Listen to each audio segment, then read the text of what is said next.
SHRI Ramayana, Aranya Kanda, book number 3, Sarga 69, Roman numeral LXIX 69, the death of JATÁYUS.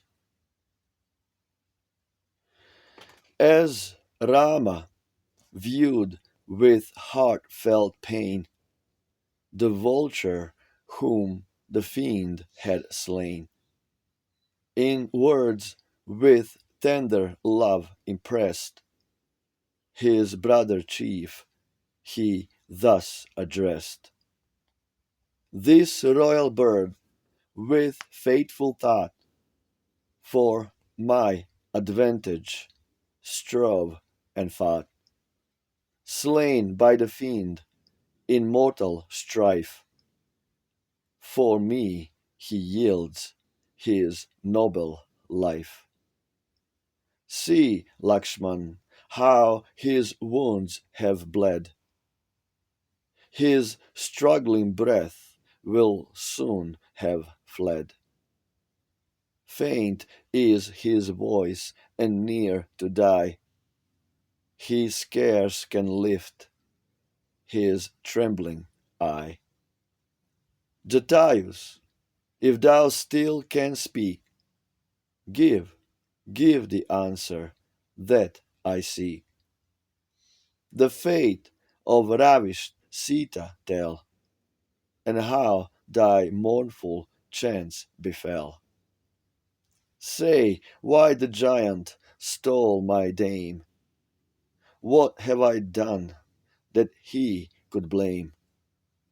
What fault in me has Ravan seen, that he should rob me of my queen?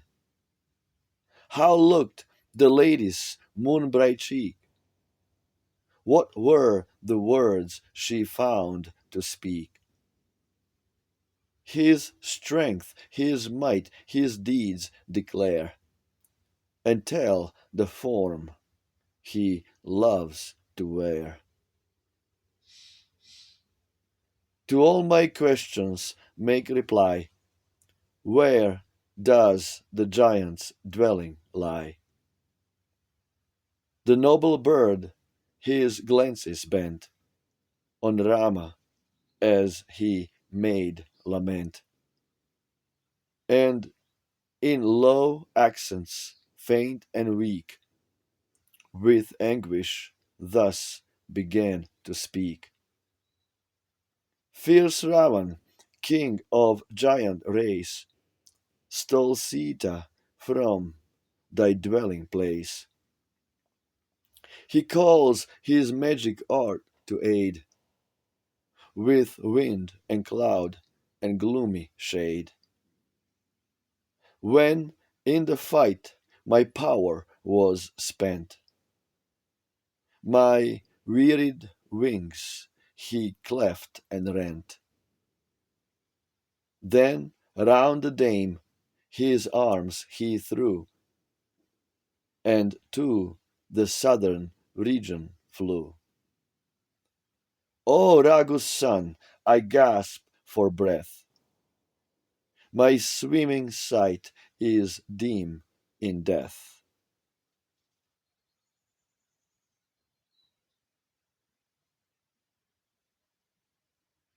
'Twas windless hour, or heeded not. Those robbed at such a time obtain their plundered store and wealth again. He, like a fish that takes the bait, in briefest time shall meet his fate. Now, by thy troubled heart controlled, now be thy troubled heart controlled, and for thy lady's loss consoled. For thou wilt slay the fiend in fight, and with thy dame have new delight. With senses clear though sorely tried, thy royal vulture thus, the royal vulture thus replied, while, as he sank beneath his pain, forth rushed the tide of blood again. Him, brother of the Lord of Gold, Vaishrava's self begot of old. Thus spoke the bird, and stained with gore, resigned the breath that came no more. Speak, speak again, thus Rama cried, with reverent palm to palm applied. But from the frame the spirit fled, and to the sky regions sped. The breath of life had passed away, stretched on the ground the body lay. When Rama saw the vulture lie, huge as a hill with darksome eye, with many a poignant woe distressed, his brother chief he thus addressed. Amid these haunted shades content, full many a year this bird has spent.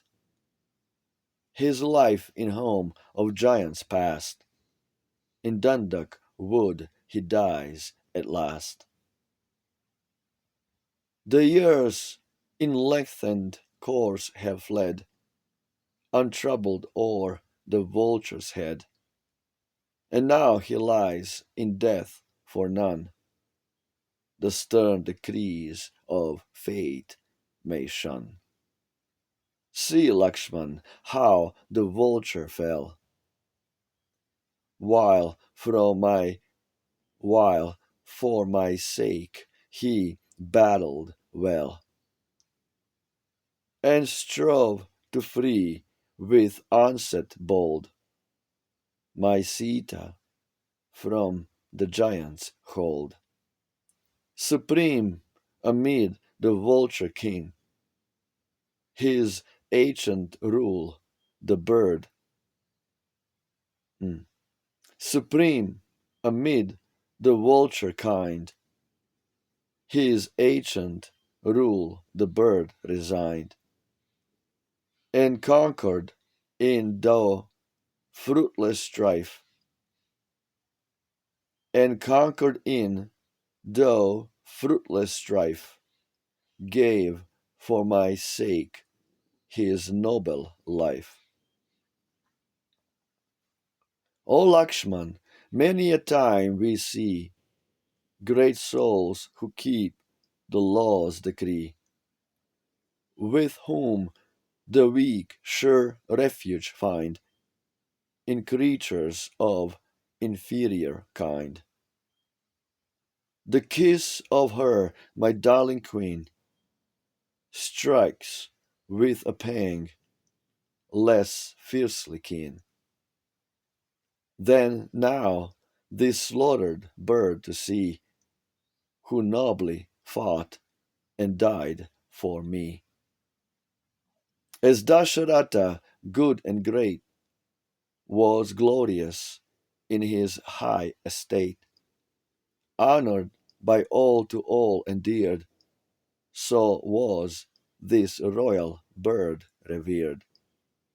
Bring fuel for the funeral site, these hands the solemn fire shall light, and on the burning pyre shall lay the bird who died for me today.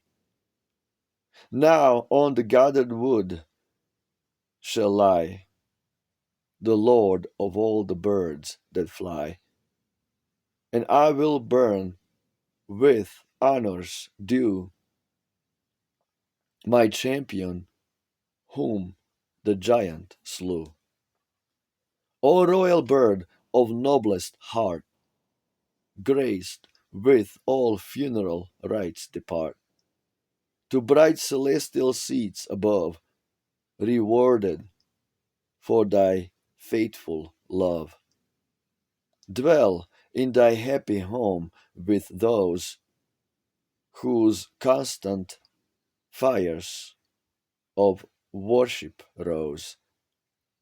Live blessed amid the unyielding brave, and those who land in largesse gave. Sore grief upon his bosom weighed, as on the pyre the bird he laid, and bade the kindled flame ascend to burn the body of his friend. Then, with his brother by his side, the hero to the forest hied. There many a stately deer he slew, the flesh around the bird to strew. The venison into bowls he made, and on fair grass before him laid.